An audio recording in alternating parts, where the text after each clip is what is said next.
Well, good afternoon. My name is Astrid Arrarás, and I teach in the Department of Politics and International Relations here at FIU. I'm delighted to be here moderating the panel.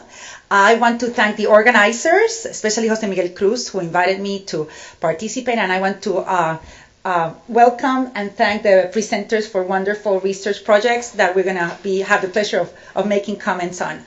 Before we start, I want to introduce our members of the panel. Let me start with Dmarys Canache. Dmarys Canache is Associate Professor of Political Science at the University of Illinois at Urbana-Champaign. Her research interests concern democratization and mass political behavior and attitudes, with particular focus on Latin America. Her research has appeared in journals such as American Political Science Review, Journal of Politics, British Journal of Political Science, Public Opinion Quarterly, and many others. Mariana Rodríguez is a native Venezuelan. She received her PhD in political science from Vanderbilt University. She's currently a program coordinator for the Latin American Public Opinion Project, tasked mainly with overseeing reporting and dissemination efforts for the AmericasBarometer study. Her past research has focused on voting behavior and democratic attitudes in Latin America. Then one of our commentators will be Manuel Gómez, one of my colleagues.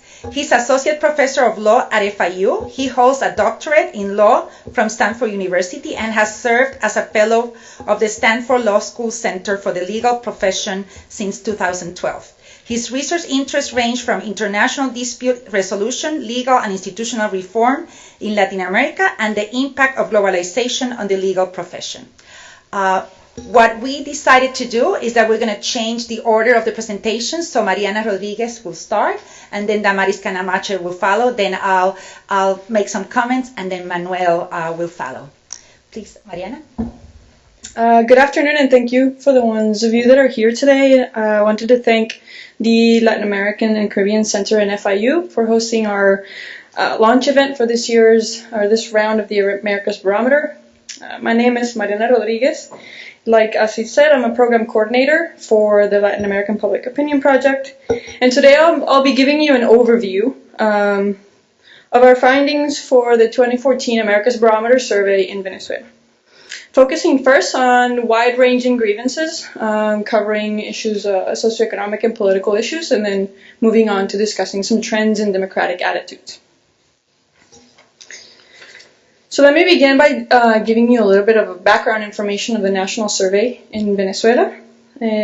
We collected data of 1,500 face-to-face interviews using a paper questionnaire that included our 2014 core questionnaire, as well as some other country-specific questions. We pre-tested this questionnaire in early February of this year to make sure that our questions were effectively measuring the target attitudes and behaviors that we wanted to, particularly the newer country-specific questions that we had for this year. We also took this time to train our interviewers in person so that the survey was conducted up to our quality standards. And here, you may have heard some of this before from earlier sessions, but I'll share with you some further pictures. Here we are pre-testing in an urban area, in a rural area, and then the training session of the interviewers. So like I said, the presentation is divided in two main parts. And first I'll go over some wide-ranging socioeconomic and political issues, and then I'll move on to discussing democratic attitudes in Venezuela. But in terms of grievances, the 2014 data for Venezuela actually paints a pretty somber picture. And we observe widespread concerns regarding scarcity and security, increasing crime and insecurity, overwhelmingly negative views of economic circumstances, as well as increasing concerns regarding corruption, freedom of expression, and social unrest.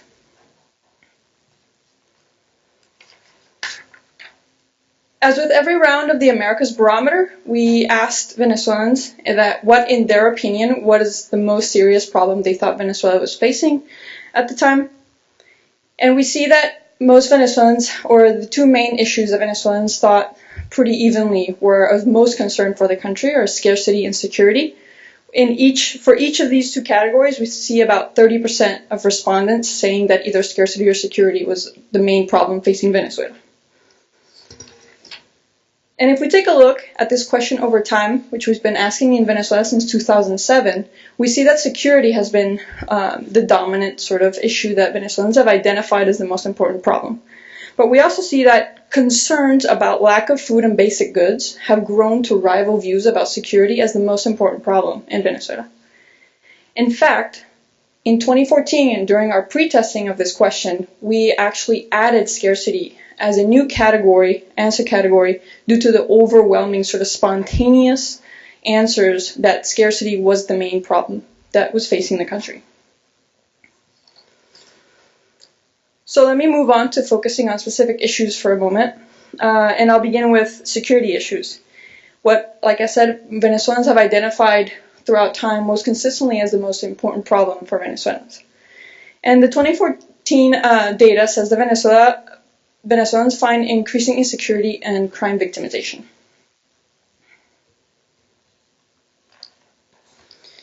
As part of our core questionnaire, we asked Venezuelans if they were the victim of a crime during the last 12 months, and we asked them whether they were a victim of robbery, burglaries, assault, fraud, blackmail, extortion, violent threats, or any other type of crime.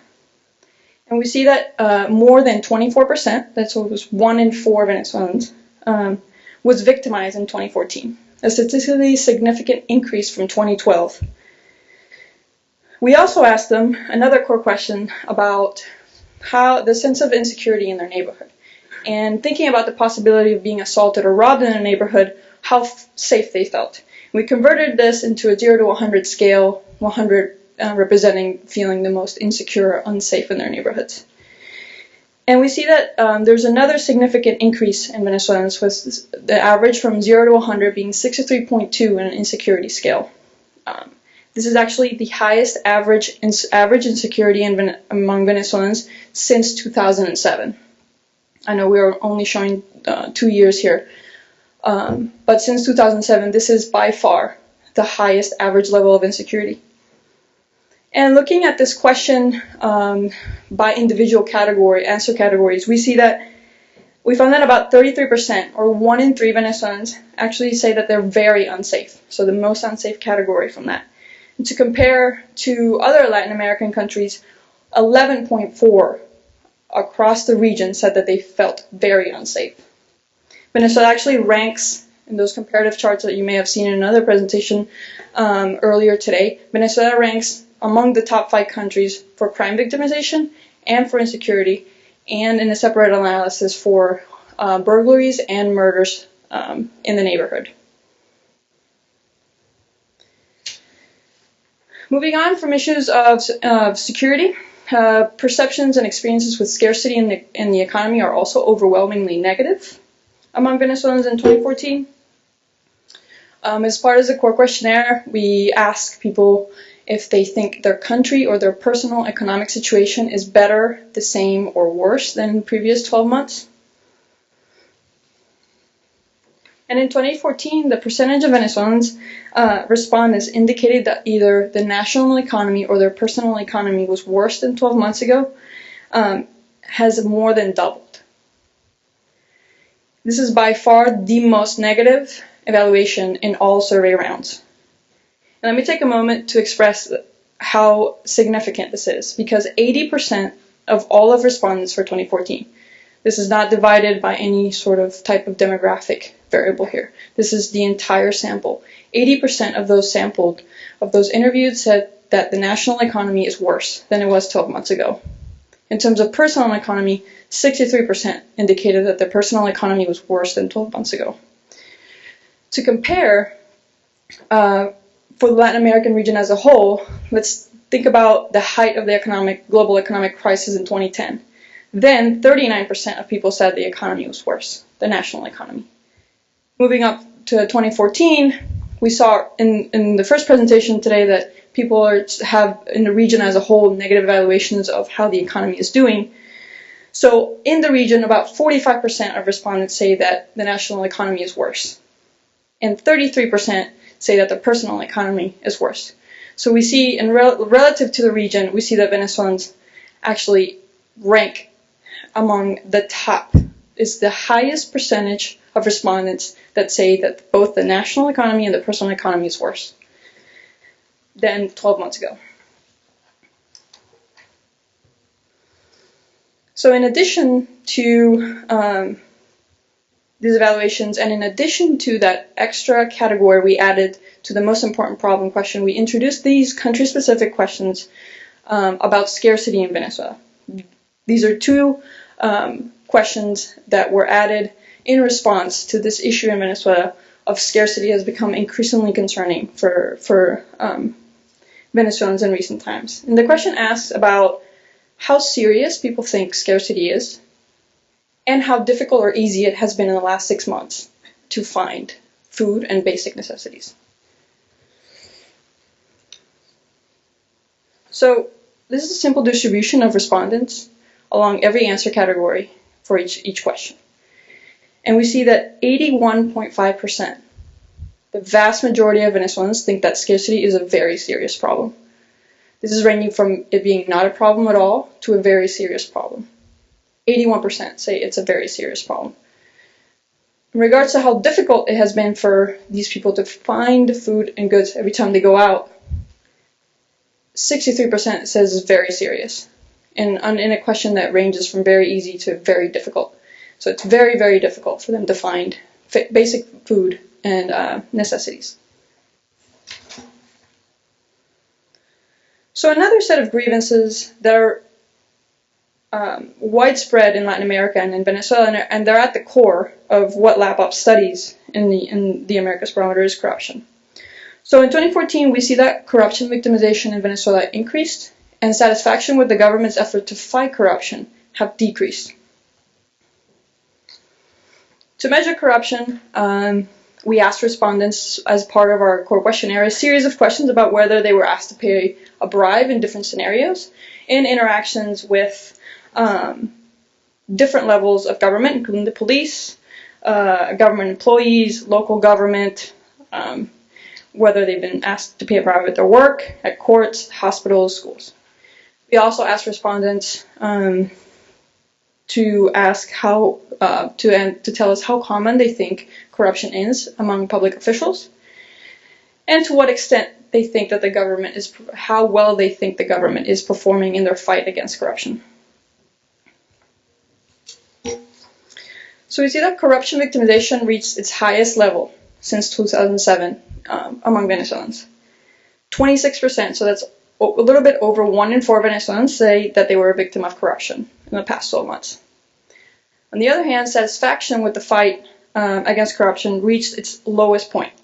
So here we took that question from before and converted it from 0 to 100, 100 signifying very common, that they think corruption is very common. I'm sorry, that's not the right question. It's actually this question. To what extent would you say that the current government is fighting corruption? So we converted that from 0 to 100, 100 being the most satisfied with the performance, meaning that they think that the government is fighting corruption a lot.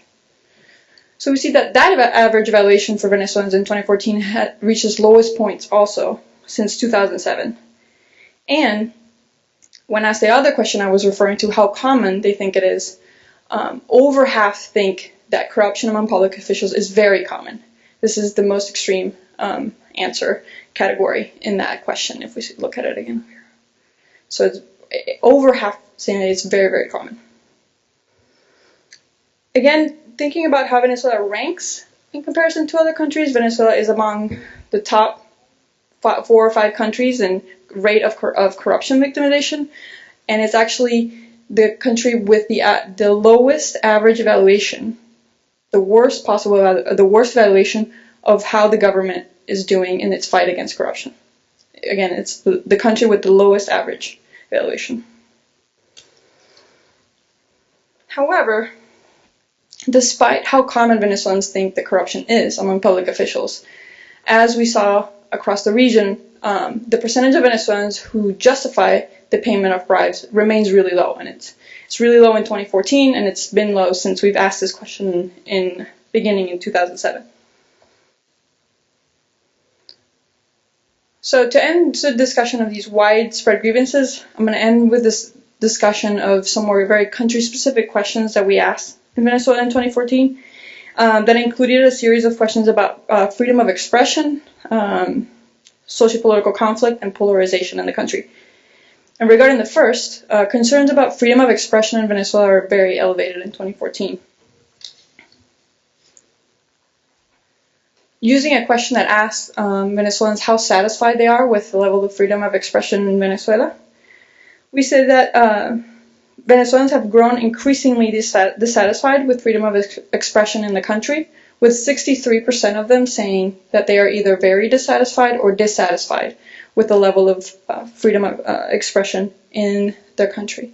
A pretty dramatic shift from what we see in 2012. As a follow-up to this question, we asked respondents whether they think people speak freely and without fear about politics, and we find that over 54% of Venezuelans think people fear talking about politics in public. Another pretty drastic shift for the worse from 2012. So in response to the political crisis that Venezuela has experienced in recent years, we also asked in this 2014 survey a number of other country-specific questions for which we find that as Venezuelans react to these bad times, protests, perceptions of socio-political conflict, and polarization are all elevated in 2014. On one measure, we find that protest participation rates nearly tripled between 2012 and 2014. But I ask you to look at these results with a little bit of caution, thinking about when we were in the field for this survey, which was basically by the end of February and the end of March, which is sort of when one of the biggest wave of protests was taking place in the country in recent years. But still, we find that since 2010, when the question was introduced to the survey, and in comparison to 2012, the rate of people that said that they participated in a protest in the past 12 months has tripled.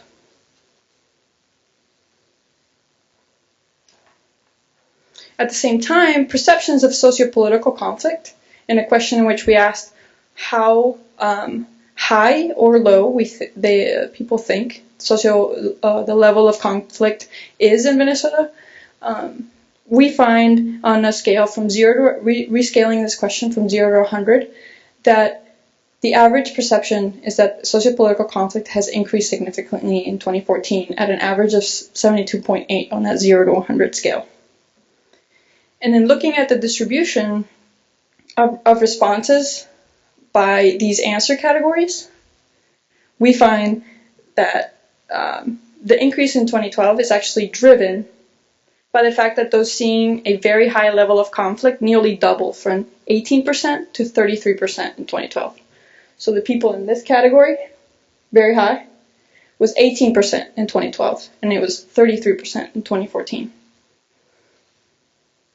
Two additional questions that we asked, and I'm not showing here, asked and show that over 72% think that sociopolitical conflict has worsened in 2014, and over half of people said that it will continue to escalate in upcoming years. Regarding views about polarization, nearly half of respondents think that there is a lot of political polarization.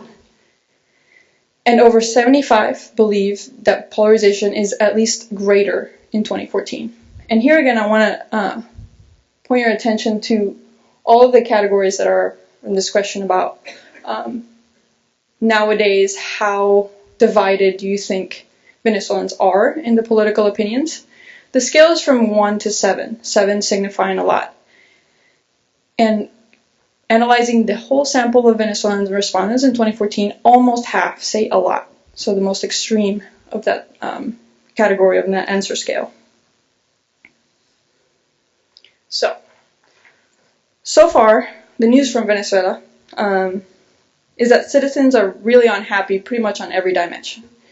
Scarcity, crime, insecurity, economy, the corruption, freedom of expression, sociopolitical conflict, polarization. What does this broad discontent mean for democratic attitudes? Well, we see that satisfaction with democracy and system support are down, which is not that surprising given the widespread negative evaluations we just went over. However, the silver lining may be that political tolerance is up. However, the prospects for political stability in Venezuela are not that promising. So in 2014, we find that Venezuelans are pretty unhappy with the way democracy is working in their country. Satisfaction with democracy declined to its lowest point since at least 2007. So in asking people how satisfied they are with the way democracy works in their country, and rescaling this from a 0 to 100 satisfaction scale, so 100 means that they're the most satisfied, the average for 2014 is 37.9, by far the lowest since 2007. And if you look at the graph on the right, you'll find that Venezuelans are the least satisfied with democracy in 2014 across the region. But beyond satisfaction with democracy, we want to talk about Venezuela's prospect for democratic stability in the face of these widespread grievances. So following the lead of Dr. Mixelix and what he discussed earlier this morning, we combine respondents' level of support for the political system and their willingness to tolerate opposition to that system in order to get an idea or a general assessment of the political environment these attitudes are most conducive to. So to do this, we create first a political index of political tolerance using this D series of questions, in which we ask respondents their approval of regime critics' right to vote, to peacefully protest, to run for public office, and to make public speeches. We create a second index of political system support, in which we ask, which we measure trust for a number of institutions, including courts, how well they think the political system protects rights, how much they respect political institutions, how proud they are in the political system, etc. So we convert both of these indices in a 0 to 100 scale, 100 meaning most tolerant or most support for the political system, and then we divide respondents into high-low categories. So those that say that those whose political tolerance is 50 or more are categorized as high. Same goes for political system support. And those below 50 are categorized as low, having low political tolerance or low system support. We then calculate the percentage of respondents that fall into each combination of low and high political tolerance or system support to predict the country's attitudinal dispositions for democracy. So what does this mean? If the largest percentage of respondents in a country have high tolerance and high system support, we can expect a stable democracy. However, if they have high system support and low tolerance, we can expect a system that's pretty stable because there's high system support, but there's also a lot of room for that system, for that government, to violate the right of the opposition to do all of these things, all of their basic political rights. So we can expect what we call an authoritarian stability situation. In a scenario where there's high political tolerance and low system support, we can expect the opposite. So there's some social sort of fabric for democracy, as people are very tolerant of people that don't think like them to have political rights. But there's instability in the fact that there's low support for the system. Now, worst case scenario is a democracy at risk, where people neither tolerate other people, particularly people that think differently than them, and they don't support the system. So in Venezuela, let's take a look at both of these indices individually. And we find that tolerance for the rights of critics of the system has actually increased in 2014, although I'll point out that political tolerance is pretty robust in Venezuela across the years. So there's never been like particularly low political tolerance. However, support for the political system has dropped to its lowest point since 2007. And one thing to keep in mind as we sort of grasp these results is that tolerance and system support are actually tied to how people feel about the president, in this case, President Maduro. Those who approve of the president are more supportive of the political system and less politically tolerant than those that do not approve of how the president is performing his job. So in terms of prospects for stable democracy in Venezuela, public opinion between 2012 and 2014 has moved from a situation of authoritarian stability, in which Venezuelans displayed high system support. Keep in mind, this is when Chavez was still president, and system support was very high, and on average, Venezuelans displayed low political tolerance. In 2014, we encounter a public opinion profile that portends instability, where there's high tolerance and low system support. Now, not coincidentally, this shift between 2012 and 2014 came after Chavez's death and the onset of deep economic and political crisis in the country that has resulted in widespread discontent with the current government under Maduro, as we saw concerning socioeconomic and political grievances, to the extent that support for the system, which under Chavez was robustly high across the years, to its lowest point since 2007. At the same time, political tolerance has increased. Now, on the one hand, one could interpret this with some hope, given that polarization along political lines has yielded a lot of political intolerance among Venezuelans, particularly those that have identified with Chavez's regime and those who haven't. However, this increase in tolerance, I say we should interpret with a little bit of caution, because it's in and of itself a very polarized index.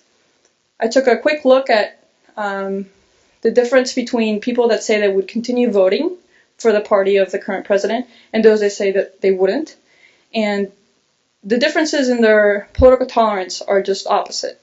So those that would continue to vote for the Maduro's party or Chavez's party display really, really low tolerance, while those that are in the opposition, you could say, display really, really high tolerance. So this on average, it looks a little bit higher than in previous years. But I would say that the movement, in comparison to how it's shifted in previous years, isn't that, it's not to be taken as, oh, there's, this is what we can hope for Venezuelans, that, maybe stable democracy could come. Because this index doesn't tell us too much about how cohesive the politically tolerant Venezuelans are towards each other. So, one main takeaway, though, that we should see here is the prospects for stable democracy in Venezuela. And we see that in 2014, this is the lowest percentage of people with attitudes in Venezuela conducive to stable democracy since 2007. And I wish I could end on a more positive note for Venezuela, but it looks like there's a long road ahead for Venezuelans to reach a situation where stable democracy is sort of the prospect that we can expect. Thank you.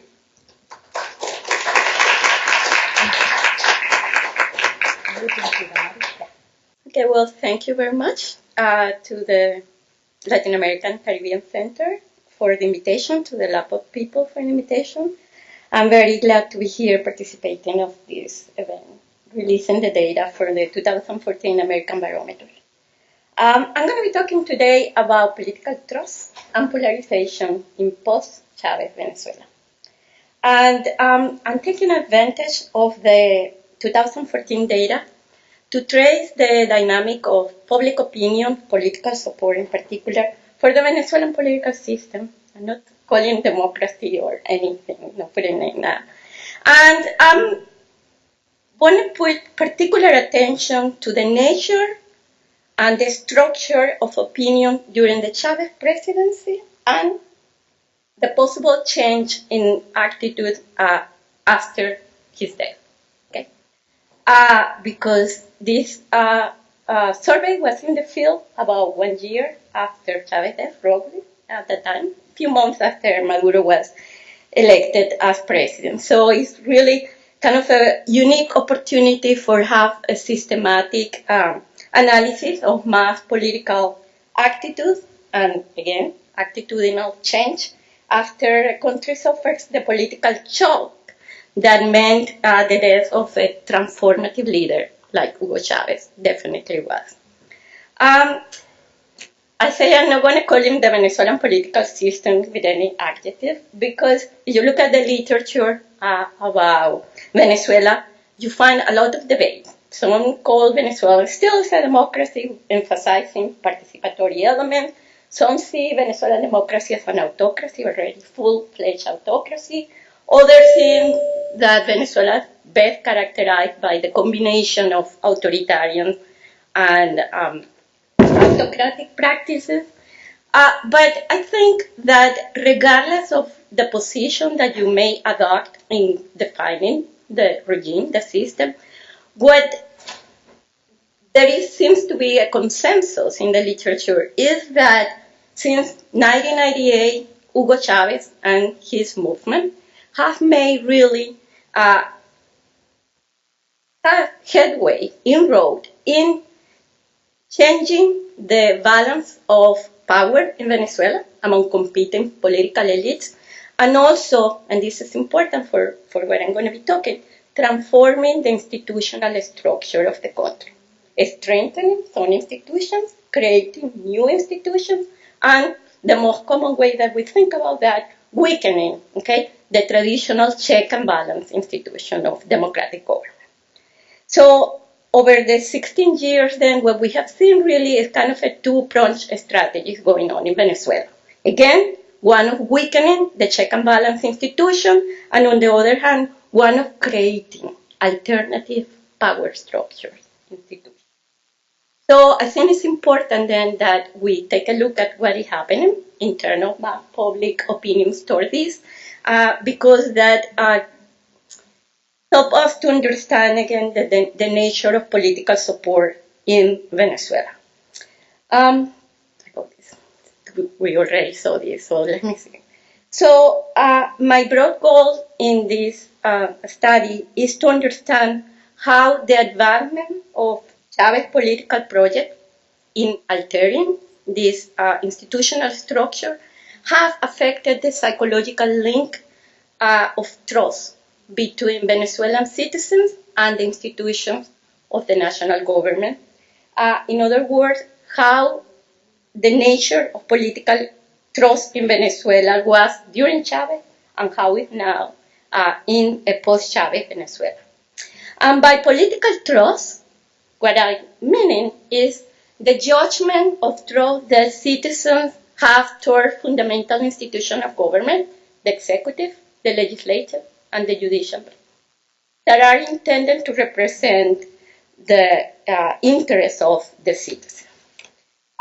This is, of course, when we define political trust as such, important to study legitimacy and political support, because after all, we expect that citizens comply with the law and obey public officials because they recognize and agree in principle that the laws and the decisions come from authorities that they see as trustworthy. Okay, so this is what I think is important.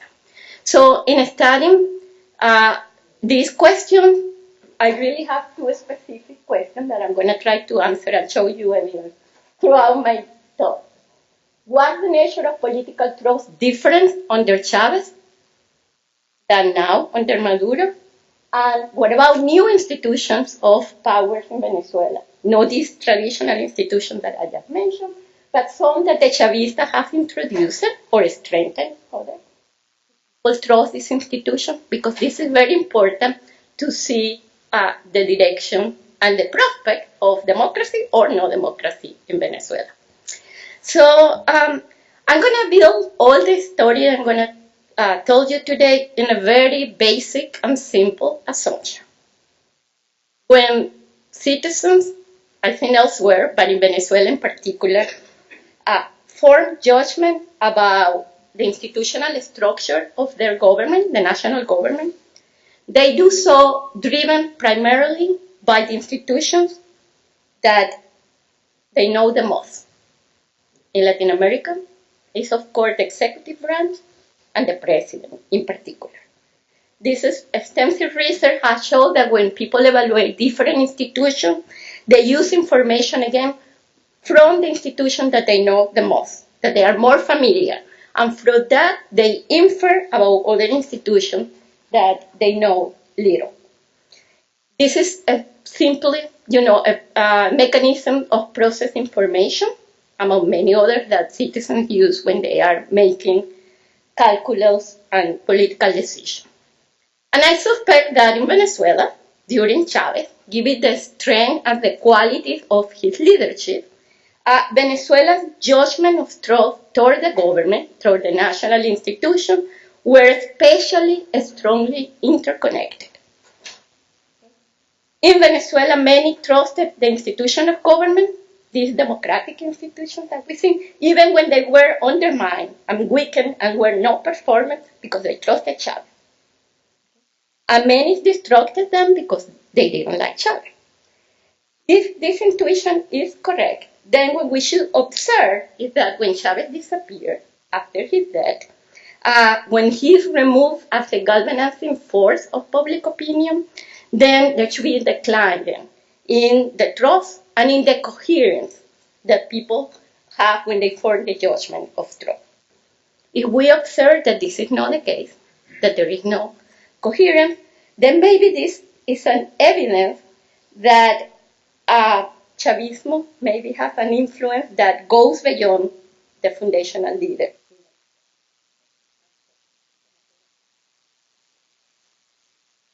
The AmericasBarometer survey included a battery of questions that asked about trust in different social and political institutions. And this is kind of the typical question. Respondents are asked to indicate how much trust they have in a given institution using a scale that goes from 1 that is nothing to 7 that is much. This measure that I'm going to use to create kind of my main variable, and all the others that you will see later have been in my study rescaled from 0 to 1. Okay, so for now. I just wanted to put this because in the case of Venezuela, in the 2014 survey, one of the measure of trust in the government that captured the executive was an ask, okay, since 2012 and 2014. So the question that I have is the question about the president, to measure or to tap, so trust in the executive branch. So this is obviously what I'm going to be using in most of this analysis. And this is okay with me because it's part of my story. But still, I think it's quite, it's very plausible to say that in Latin America, when we think about the executive branch, we really are thinking more about the president, and scholars have extensively commented on that. But I wanted to do also kind of a validation test of this idea, and to show you some of the results of that. And what you have here is results of correlation analysis first between the two items in the government and in the president for 2 years in which they were included in all the countries through Latin America, and also correlation analysis of the scales or indices of institutional trust that I create with the Congress, the judicial system, in one case with the government and in another case with the president.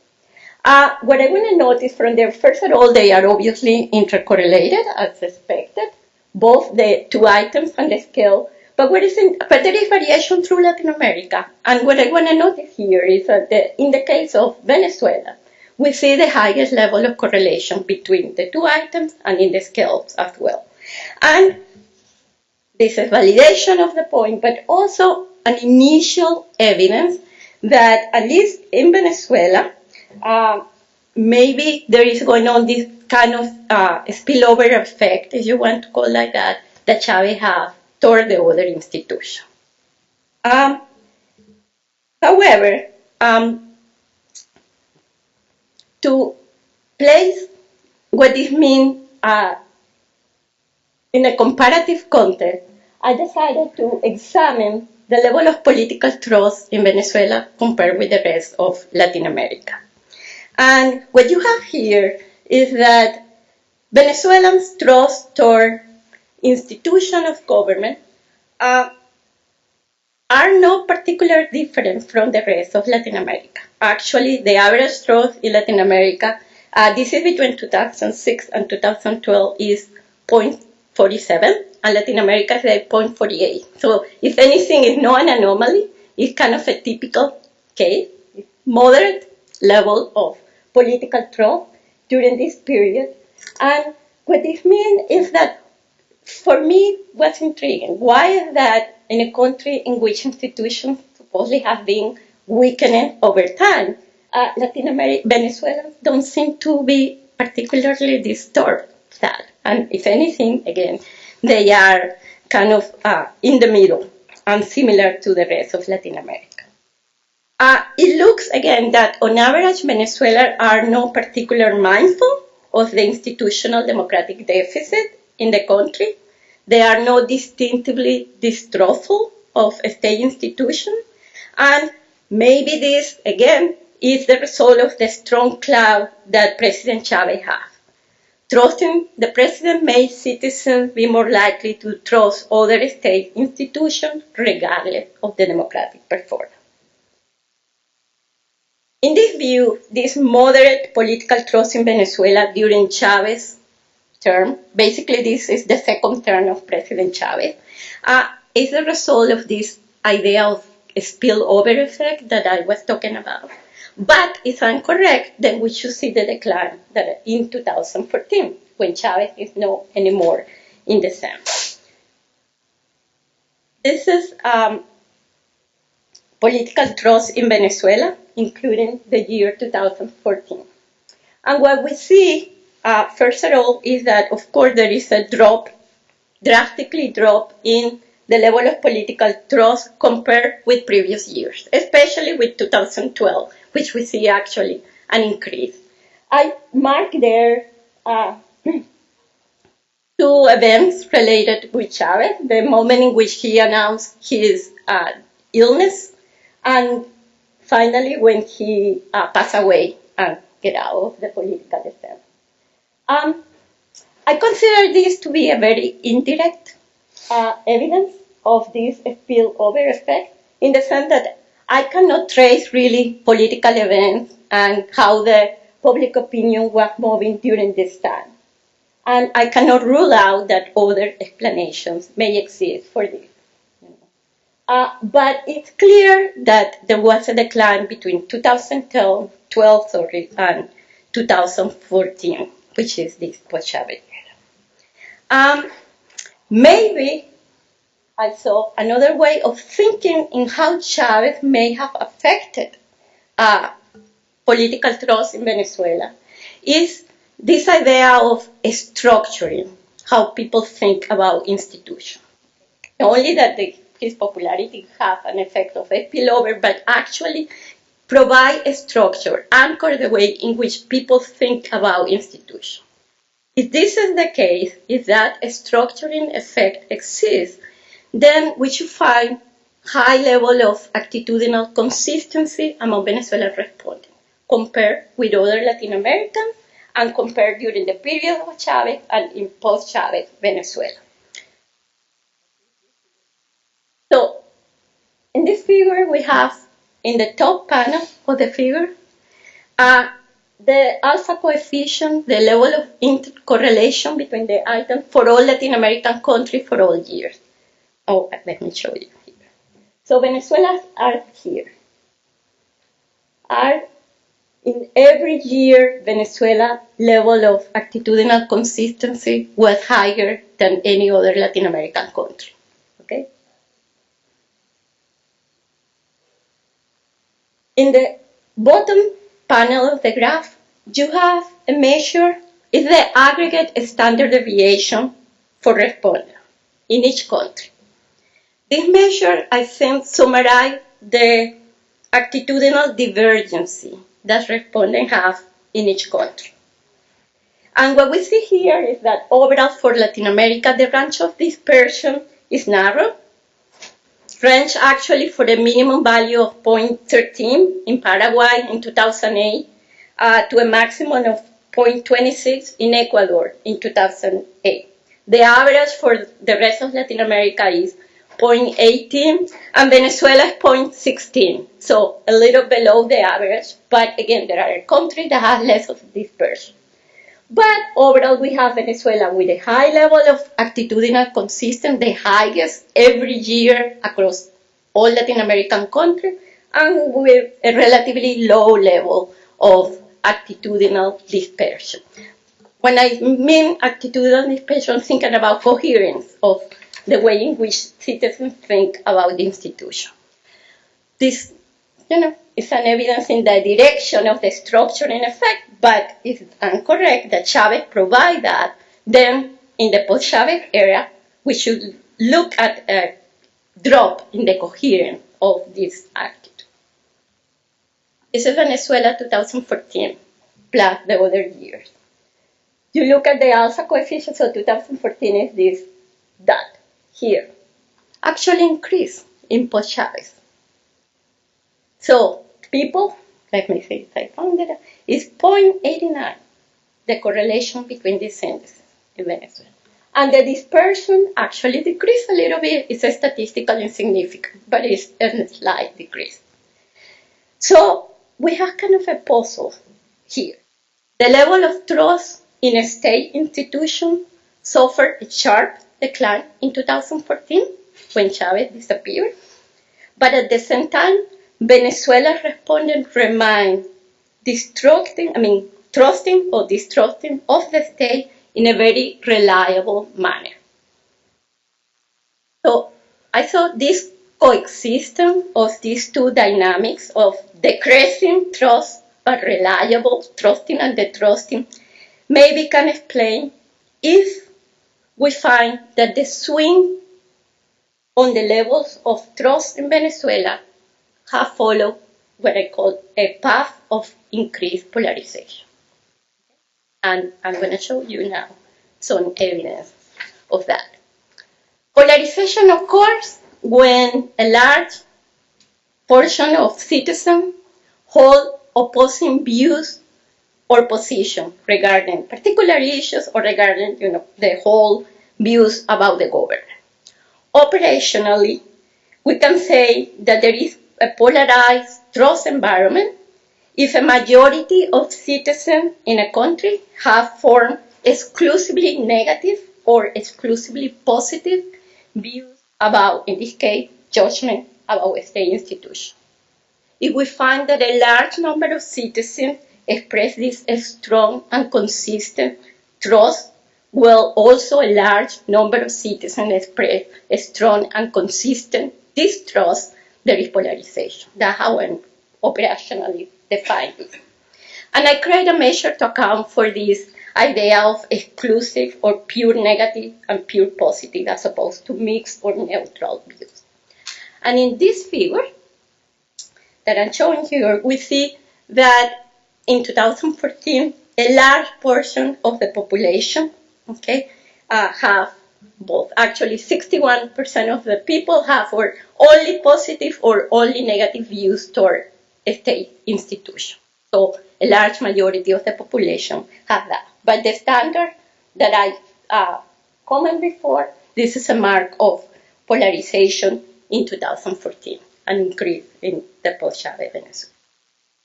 If this evidence of polarization on trust or institution is correct, then we should observe that Venezuela, have a sense of the nation divided in this direction. And already Mariana showed you data of that, so I'm not going to take much time. But when people is asked about polarization in the country, people recognize that situation. 47%, 48% almost think that, yes, there is a lot of polarization in Venezuela, and also that it has become, in 2014, so actually 1 year, in this case after Chavez, it has become much worse than during Chavez's time. So again, we see here evidence that people is actually conscious of that. Venezuelans believe that they live in a very divided country, and they see the polarization as getting worse after Hugo Chavez there. So what we have at this point is, during Chavez government, Venezuela trust the government institutions, and they were highly interconnected, have moderate level of trust, many did not transfer their level of trust in 2014. And we have a president that now is unable to sustain even moderate level of political trust. And also, public trust become polarized, highly polarized in 2014. So, what explains this? What explains that these views are polarized in 2014?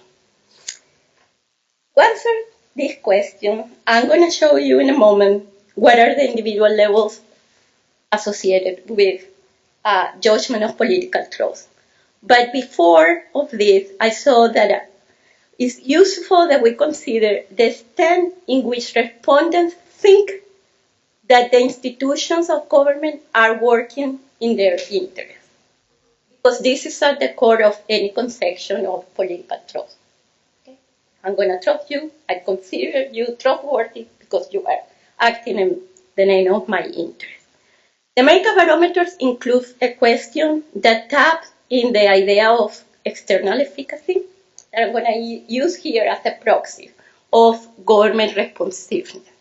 And in particularly, the question asks the opinion of respondents about the statement, those who govern this country are interested in what people like you think. Okay? Over a quarter of respondents, 27%, indicate some level of agreement with this statement in 2014, and about 60% in 2014 in Venezuela say no, they are not thinking of me, they are not concerned with my interest. The chart that you have here shows you how perception of government responsiveness in Venezuela are constrained by political predispositions, and in particular, in this case, ideology. Those whose views are in agreement with the government ideology, in this case, left-leaning respondents, are the ones who see that the government is more responsive to them, not surprising. In the next, you see those who vote for President Maduro in 2013 are the ones who consider that the government is being responsive to them. What these findings suggest here is that in 2014, Venezuelan respondent assessment of how much the government answered to their interests is colored by their political predisposition.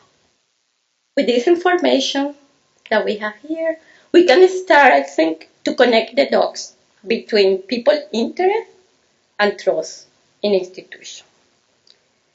To make the inference that institutions are acting in behalf of their interest, regardless of if they do or not, but that knowledge, people need information.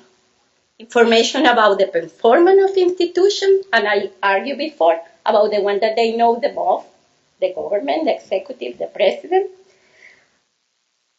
And people also use, in addition to that mechanism of process information, other type of shortcuts or heuristics. In particular, I argue political bias that they bring, ideology and partisan preference. In this figure, which is simple regression, I include the three variables, key variables that I took. Evaluation of performance of the government. In this case, is the question about if people think that the government is corrupt, how we handle it. Yeah, because corruption is private interest versus the public interest, both for Maduro and ideology. And other control variables, the classic socio-demographic and some variables in the literature of political trust. the results are clear here. You see that the three key independent variables are significant, statistically significant, and actually the substantive effect is quite important. And if you look at the adjust R squared of that model, I was like, oh, I couldn't believe it. I mean, almost half of the variance in political trust is being explained by political predisposition.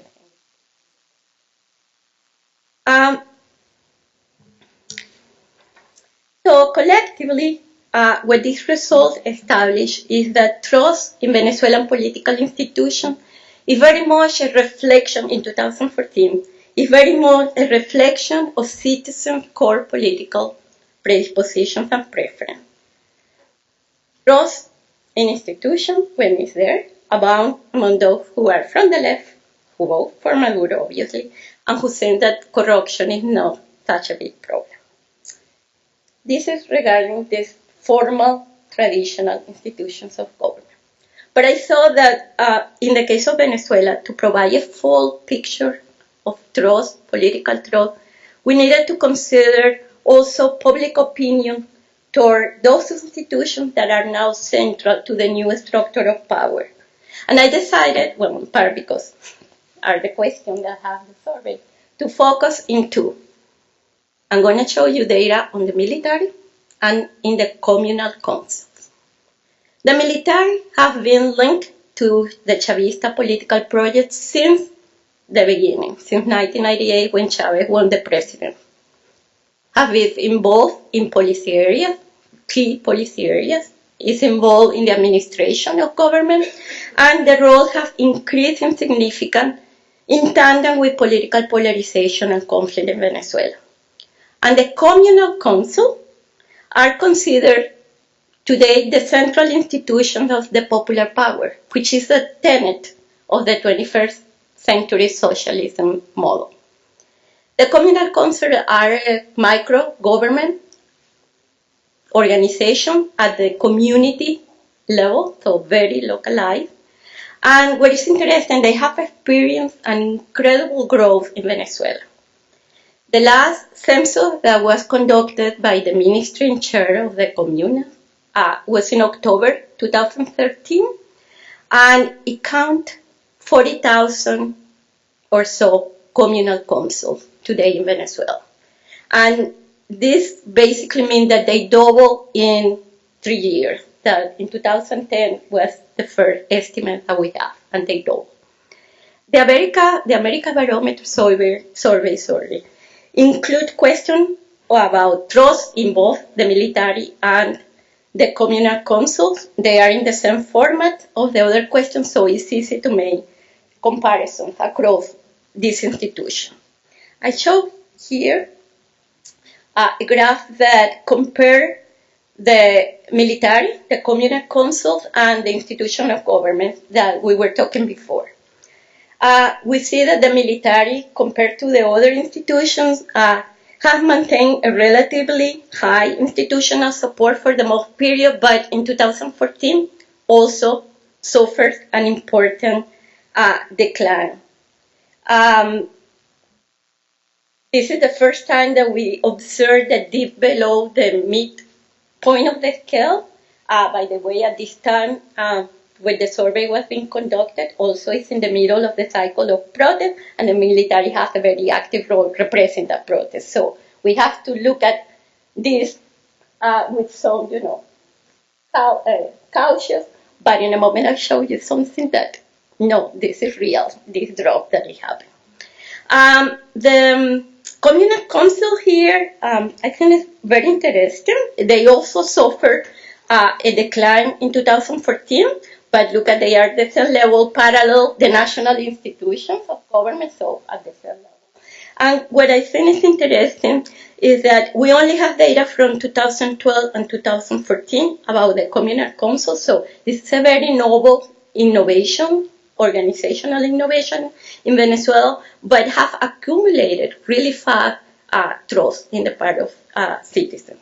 So whether this decline is something of a short term or a more long term trend is something that it's an open question and I think it's very interesting to investigate in the future. So this result here confirmed that in the first year of post-Chavez Venezuela, public attitude toward traditional but also to traditional institutions of government have suffered an important deterioration, okay, in people's lives. Let me show you this other figure. That's what I was saying, that the military decline seems to have some base of reality. We have here evidence of how Venezuelan responders are divided in their views of the military and the communal council in the same way that they are divided toward the institution of government. Respondents who identify with the left and the vote for President Maduro are the ones that are trusting the military. This is something completely different of public opinion several years ago in Venezuela. The left is who's trusting the military today in Venezuela, in addition to the communal council. Much more than the centrists of rightists respond. So this is a preliminary insight in support for relevant institutions and actors of the Chavista project. And what it suggests is that polarization in Venezuela society is reaching all areas of public opinion. So let me, make some conclusion here. What we have seen at this point is that institutional trust in 2014 is much lower in Venezuela than in past years, but that institutional decline that happened is also characterized by the fact that opinions are highly structured and are highly polarized. This is toward national institutions, but also toward the military and communal councils, okay, to Chavistas institution, if you want. We see also that political predispositions in Venezuela are really tilted or affected, constrained by the core political predisposition, institutions, they're the type. So views are polarized, okay, along these core political views. And this polarization is not only limited, as I said before, to the institution of government, the formal institution of democratic government, but to some of the institutions of the Chavista project. So I guess we could think about this result in an optimistic way,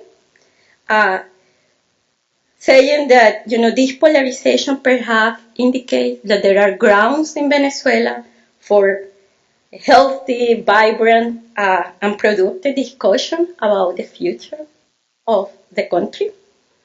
But also we, of course, can see this in a more pessimistic manner, in the sense that what this polarization signal is that this is a nation at risk of future clashes and social unrest, a little bit in that direction.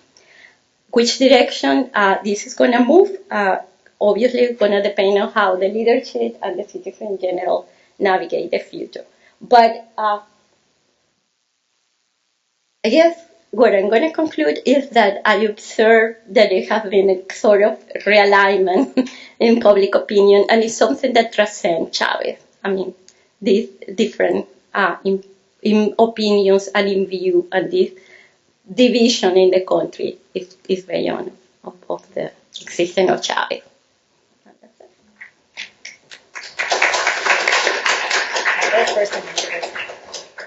Mariana and Dmarys for wonderful presentations. You have no idea how much I learned from your presentations and your paper and your PowerPoint. I have some general remarks for both of the presenters, and then I'll go with details to each of your presentations. The LabPub results offer a rich data to assess the state of democracy in Venezuela. Mariana's presentations offer data regarding citizens' view on what are the main challenges in Venezuela.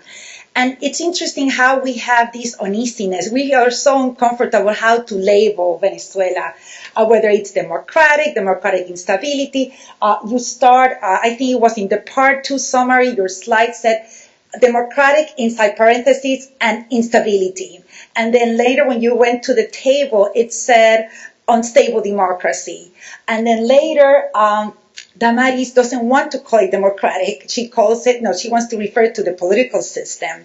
But still, you tell us about your stories about polarization and significant fall of citizens' trust in national institutions when compared with previous years. But since this panel is about political instability and support for democracy, I want to push them a little bit and ask them what are their assessment about the state or the prospect for democracy in Venezuela. Mariana mentioned a little bit more during your presentation than on the PowerPoint. You sound more pessimistic, and you were like so 50-50 in different ways, but I would like to push in that direction. And then another technical question is regarding the timing of these interviews. As Mariana indicated, the field work for this survey took place during February 25 until March 20th. Of this year. And as we all remember, the protests were taking place during that period. So I wonder to what extent the results of your interviews were influenced by the cycle of protests. For example, citizens could have been more critical during the peak moments of the cycle protest.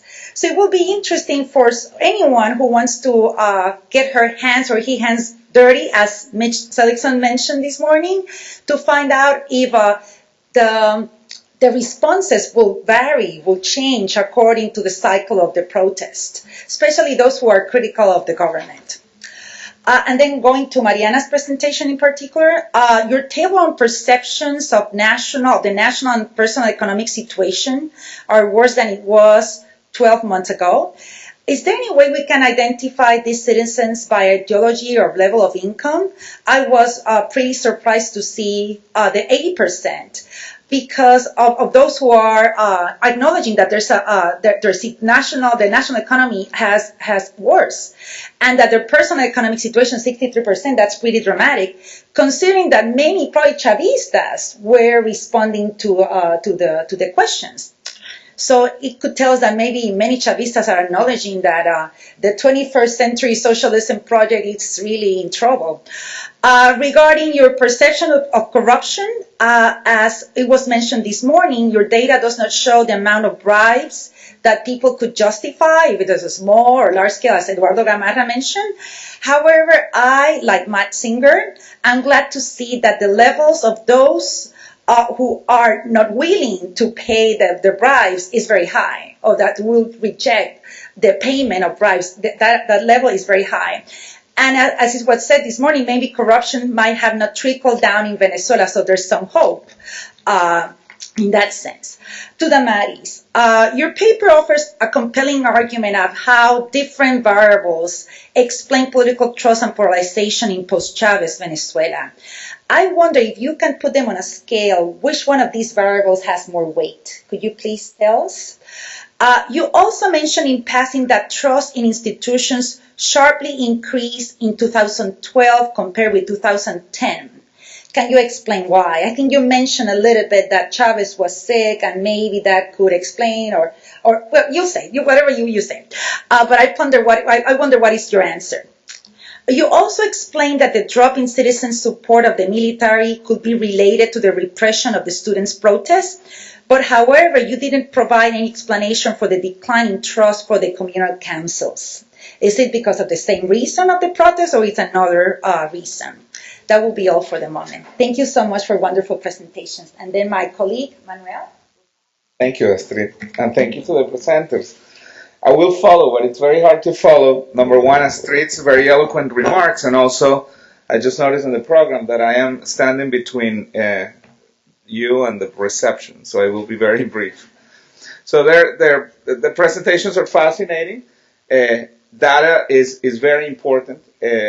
One of the big problems, not only of the current Venezuelan situation, but the situation of other Latin American countries, is the lack of robust information or robust data that shows not only attitudes or perceptions, but also that helps us identify the trends of what's going on. Of course, everybody has an opinion. When we read media reports, we see a lot of conflicting opinions on Venezuela. So it's really interesting to see how this data set reinforces some of the opinions that show that the situation in Venezuela has really declined in the last few years. So it's not a surprise to those who follow the situation in Venezuela. It is very grim, but it's also refreshing to see that some of these things hold true, and it's not just a crying wolf without any basis. Clearly, two of the main drivers of this perception that things are very grim tend to be aligned with what we see in the discussions in the political debates in Venezuela. Scarcity and insecurity are the two main variables that if you read the news in Venezuela and if you read what political analysts are talking about, those are the two main sources of concern. What left me very curious, however, was that in Mariana's data set, politics, at least in a general level, hold a very small, much smaller percentage. 12.4% of people perceive that politics are not really an important. Well, the question is what are the most important problems?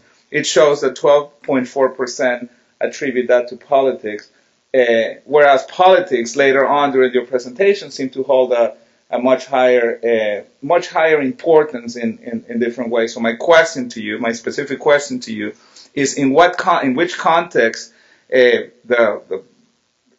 this question about politics was being placed or asked, and how is it that politics doesn't seem to be important in a general sense, but then later on, clearly some of the tendencies are political in nature.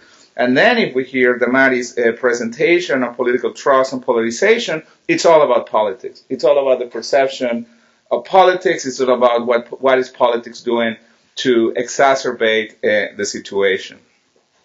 Perceptions of insecurity is something that experts have been talking about for a number of years now.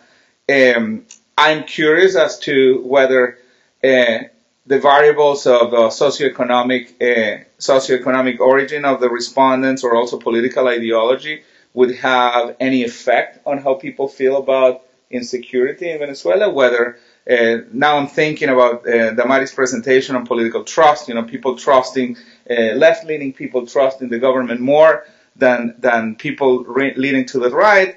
So I wonder whether people who are identified with the opposition to the government would say that they perceive more insecurity than people who are in favor of the government. Also, there is the issue of insecurity is very difficult to assess too, because as you can tell in your own slides, there are so many factors that could be weighed in when you're talking about insecurity. You know how you have in your list some violent crimes, that's a type of insecurity, but then you have blackmail, bribery, and other activities that are not necessarily violent crimes per se, but also make someone feel insecure.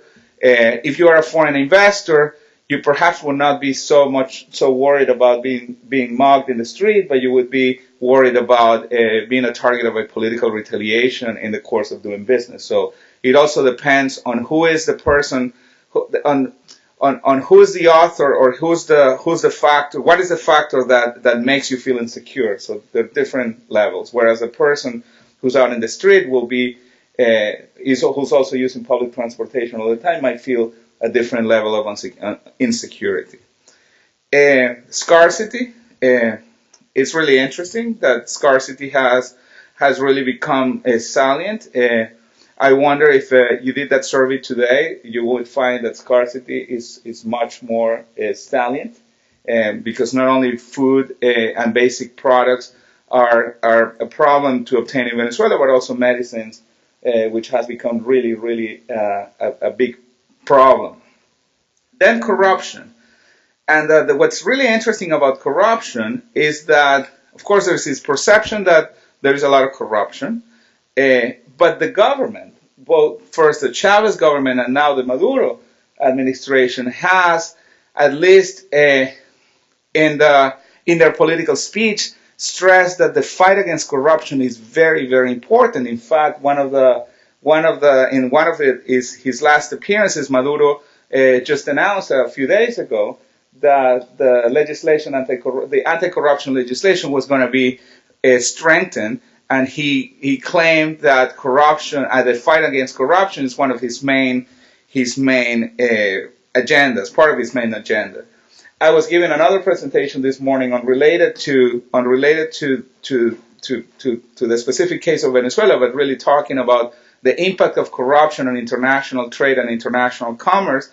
And I was mentioning that, ironically, the countries, or some of the countries that have the most pervasive problems with corruption, have also enacted legislation that is really powerful in terms of fighting corruption. Of course, there's a lot of hypocrisy sometimes in enacting this type of laws, because the laws then will look wonderfully in the books, but then, in practice, that you really don't want to enforce them or apply them.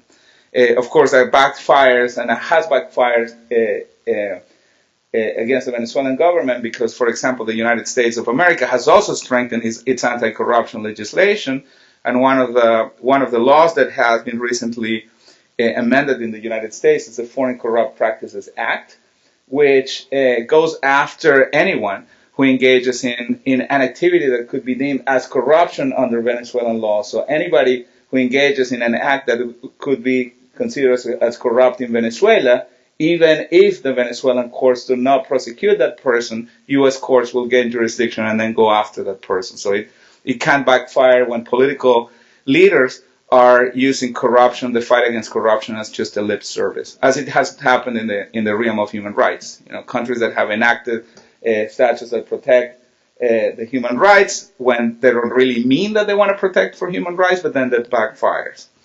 So the observation on corruption I think is an interesting one. Then going to Dmarys, that your presentation was very, very useful and very refreshing to me, because it also demonstrates what we, the general public, suspect, that Chavez, the personality of Chavez, of the person of Chavez, the political presence of Chavez, had a big impact on the perception and on the trust that people had in the government, and that Maduro has not been able to hold the same or sustain, as you said, the same level of trust in the population. Interestingly, I think it would be interesting to see who trusted Chavez and who trusted and mistrusted Chavez, and who has lost Maduro. Probably among the people who used to trust Chavez, who is it that he lost? If it's socioeconomic, if it's rural versus urban, and so on and so forth. I don't know if there is an answer to that, but I just thought it would be interesting. And then the more general question has to do with the baseline, and there's probably an obvious answer to that, but I just, because I'm here, I wanted to ask, and then I close with this. Why is 2007 the starting point? What really happened in 2007 that made you use it as a baseline for your analysis? Because if someone asked me, pick a year or select a recent year when things happen in Venezuela that would show a shift, I'm not sure whether I would pick 2007, but I just wanted to know that. And thank you very much. So in terms of democratic instability and political instability, so as Dmarys sort of really reinforced in her presentation, speaking about democracy in Venezuela is a little bit of a touchy subject, because implying that it's a democracy or not in and of itself is actually a highly debated issue at this point. So in general terms, in LAPOP, and as Mitch explained earlier, we like to put it in terms of whether or not we can predict whether there will be instability or stability in democratic terms. So we speak in that terminology for Venezuela, but really we put it in parentheses because of the situation. So, sorry, that's not a very satisfying answer, but that's the one I can come up with right now. In terms of the timing of the survey, it's absolutely right. I mean, we actually at moments didn't even know if we were going to be able to do the survey in Venezuela, because we went into the field right as the protests erupted. And actually in the process of it, our team got stopped and, you know, had to suspend the survey and then continue the survey. And eventually when they had the survey ready to send us the files, they couldn't get to their offices because the, you know, roads were blocked and stuff like that. So I think it definitely influences. And in particular, I pointed out that the protest participation question, you know, is probably a reflection of the times. But I think I'm confident in saying, even if we did the survey at any point in 2014, I think we would have gotten pretty similar results, just given the heightened, you know, political sort of instability and sort of all things political in the minds of citizens and how they would have answered these questions. The results are pretty grim, but they're not that surprising if like Manuel said, you've been keeping up with Venezuelan politics recently. So you were talking about, both of you mentioned questions about whether we can look at evaluations of the economy or insecurity or even corruption by different sort of subsets. I have some of those. So for insecurity, we see that more educated and wealthier Venezuelans actually report greater percentage of crime victimization. There's no difference in wealth. And we see that men also report higher percentages of crime, but there's no difference in region. In terms of insecurity, some similar results, especially for those living in more urban areas. And for economic evaluations, did I not put them in here? I guess I don't have them for economic evaluations. But for corruption, we can see that more educated and wealthier Venezuelans report higher corruption, and men and residents of, there is some regional differences in corruption. I would suspect that in terms of political predispositions, whether people would report, you know, instances of insecurity or crime or corruption would be also colored by the political predispositions, much like trust in institutions. I don't want to say for sure, especially because of insecurity, is so pervasive. You know, the issue of insecurity being at the top of on top of people's minds all the time. And if you know Venezuelans, you know that those are the terminologies that sort of color everyday conversation. So I don't think that there would be that much division between political affiliation. But going back to what you were saying, why politics has such a small percentage, and really it's a methodology thing with the question, because this question actually asks people to only identify one thing, right? So every person is asked to identify one single thing. If you ask them 2 or 3, I promise that politics would be up there. And politics includes everything from government or corruption or, you know, things like that. So I think that it's a reflection of how we collected the data more than anything. I'll leave it at that so that Dmarys can answer, and then we can take some questions from the audience.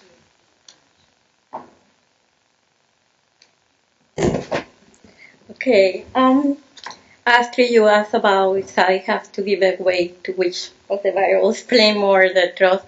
The results indicate ideology, definitely the one that have the largest substantive effect on that. By the way, it's about 25% of people in Venezuela say that they are some leaning toward left, so it's not insignificant, the number of that, which is important. Why we saw this increase between 2010 and 2012, increase. Why in 2012 is so high, the level of trust? I don't know, really, but I have a suspicion which I cannot prove, and I honestly think that has to be with people being compassionate and sympathetic toward Chavez being fake. I honestly think so.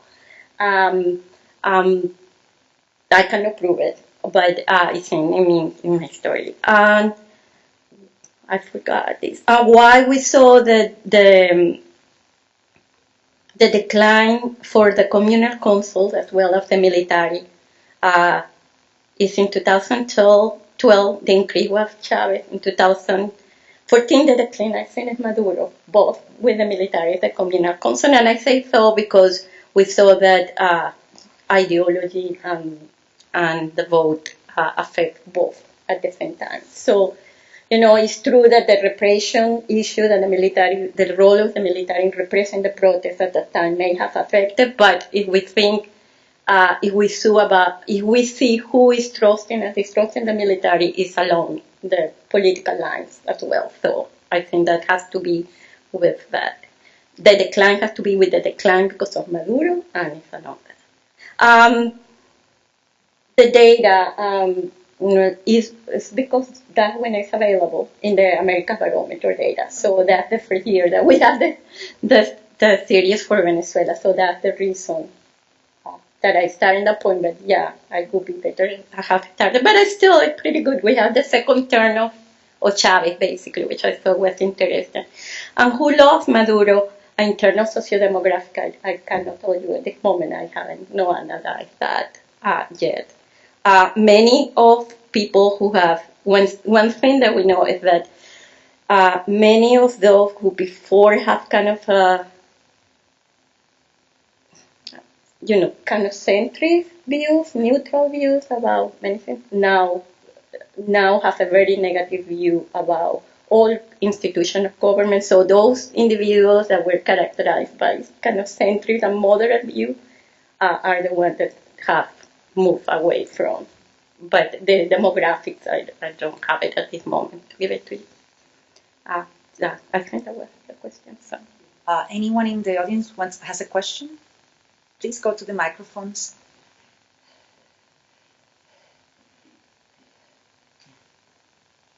Hello. Two-part question.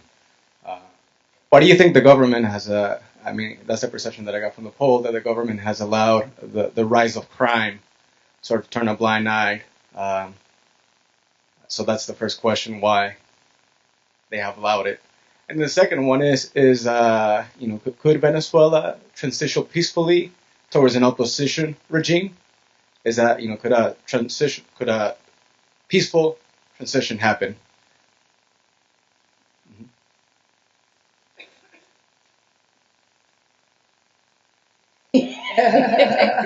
The question of the future is the one. Yes. Do you want to answer? Anyone of it? Yeah. Why has the government allowed crime to increase? I think another way to look at it is why they have allowed rampant impunity to increase more than crime, right? So I think it has to do with just mismanagement of how to effectively enforce the rule of law and punish criminals. I think more than a rise in crime, it's a rise in impunity, and hand in hand with criminals saying, well, I can do what I want if I'm not going to get punished, or the police are not going to punish me for it.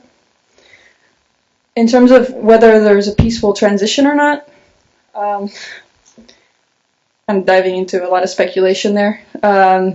If I try to answer,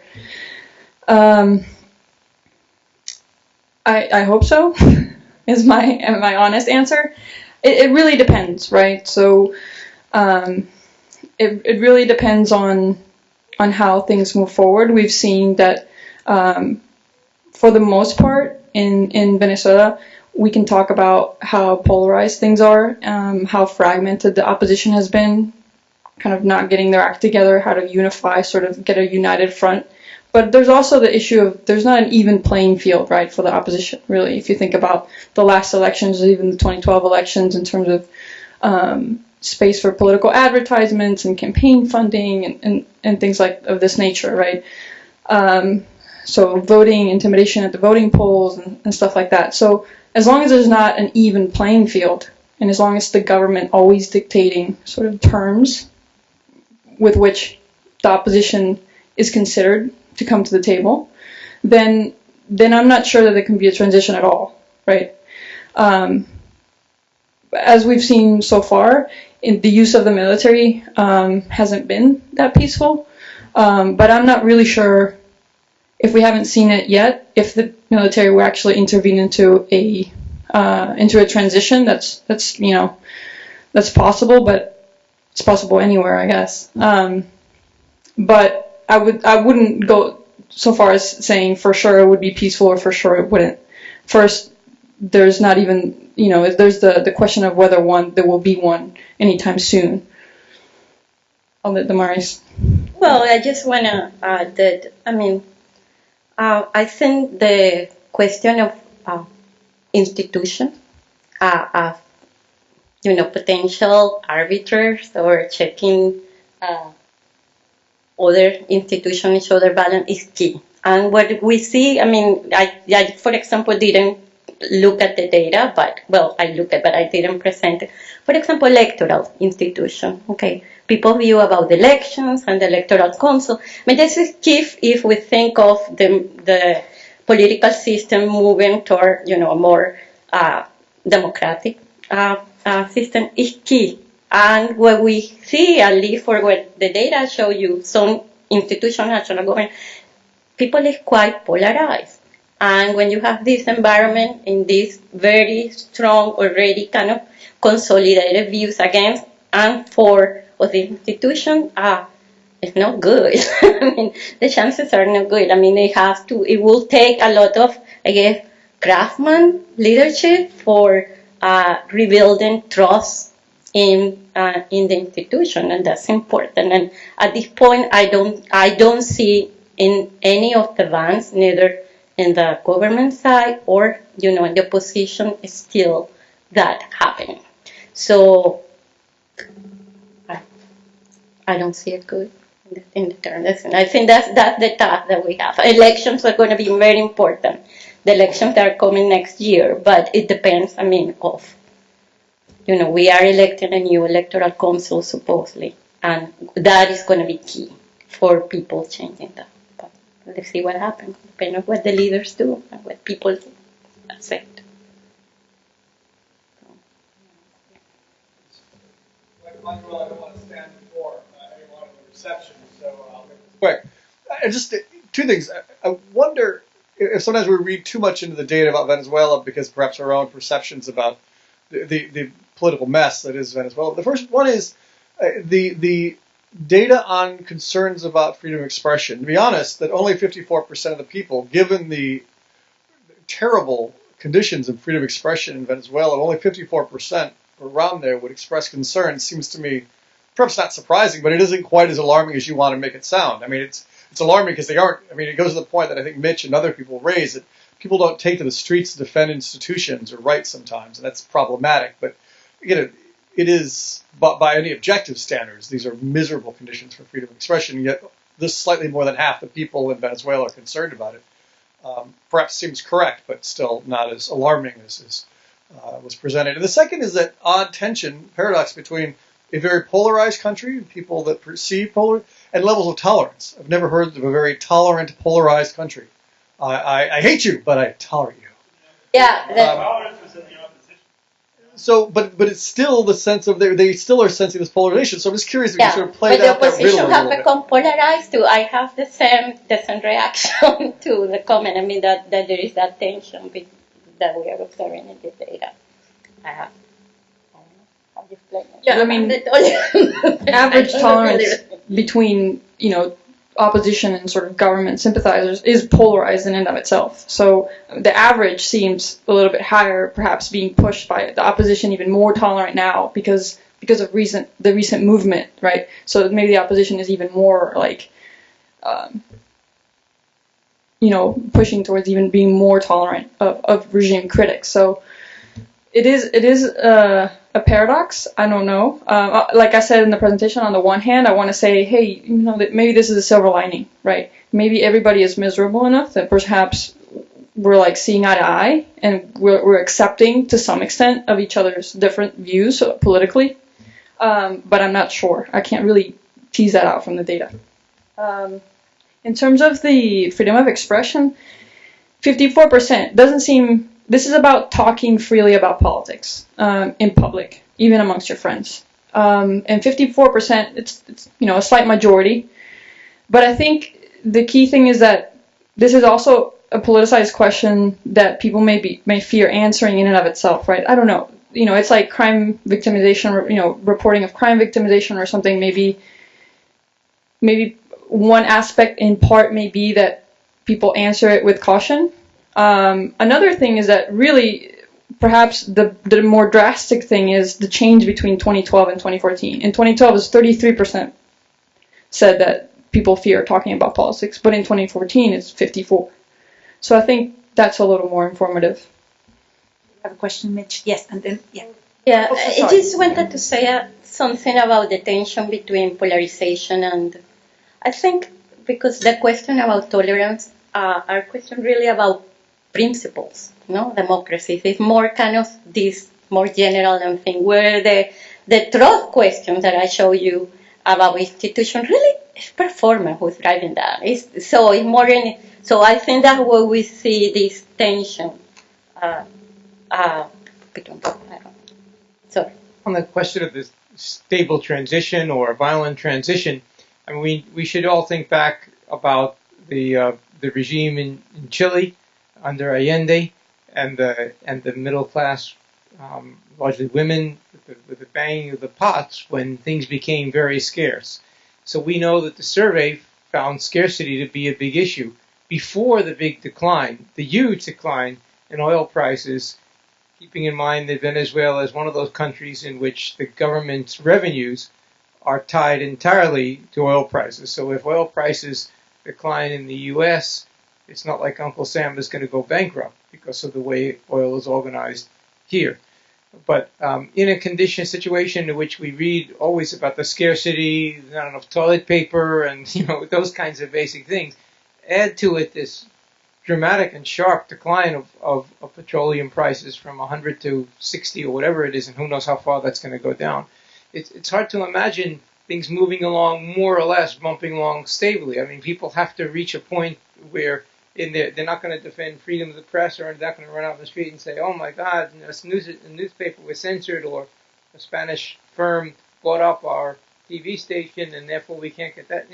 But these kinds of basic issues are going to make it very, very difficult for the regime to continue to supply to its supporters the kinds of benefits, the social benefits that have been provided in the past, because everything's going to be empty. So I just want to push. I mean, you can hope all you want, but being a little more realistic, I don't see how, unless the oil prices shoot up again, and there's no indication that that's going to happen, let's say in the next 6 months or a year.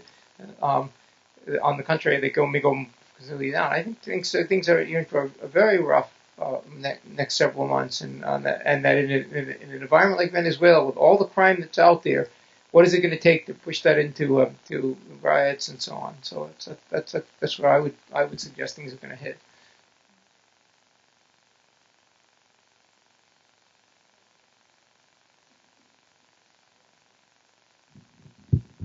Yeah, I just thinking about the two presentations and then also Mitch's comments. I almost want to suggest you collaborate. I think you have very complementary projects, but I want to resurrect a term invented in a path-breaking book in 2009 by Booth and Seligson about triply dissatisfied people. I think what's nice about triple is not only that they reject things from specific performance all the way down to the system itself. And so what was striking to me is for the first time you really see satisfaction with democracy down in Venezuela. It's been really good. And Dmarys is always every time I see her present, I always walk away shaking my head at Venezuela. But now we're seeing satisfaction and performance really go down. So I don't know if the two dimensions of just system support and tolerance are going to get us where we want to go. Maybe this triple dissatisfaction that includes some sort of short-run performance might be the canary in the coal mine. Just a thought.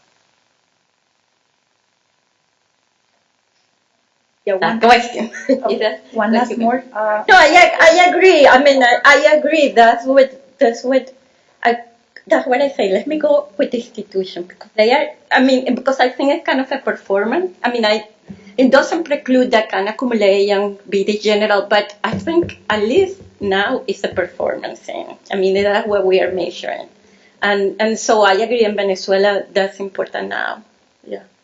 Something more than the general, democratic support.